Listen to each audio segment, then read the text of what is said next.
مونږ مختلف کلرز ګورو پټکو کې کلرز ګورو خپل ژبه پښتنه وکم نو آیا شین کلر هم ګورم سور هم ګورم تور هم ګورم هر قسمه کلر ګورم آیا د کلر سره زمونږ وابستګي شته او جی دا د رسول الله صلی الله علیه وسلم نه تقریبا اته یا 12 کلر ثابت دي رنگونه ثابت دي دا چې کوم دی دا جایز دي مسنون دي او جی صحیح دی تور رنگ شو سپین رنگ شو زیړ رنگ شو آیا مونږ خو په دې کې په تفرق کې خونی وکړو نه جی نه دې سره خبره نشته بعض اوقات اکثر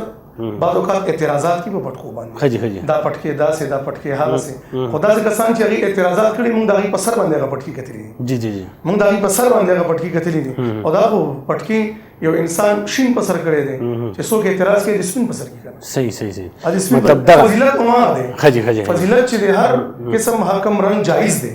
جایز رنگونه دي او هر رنگ د په سر کو تاسو ته پیجو ما فضیلت ملاوي سمجھ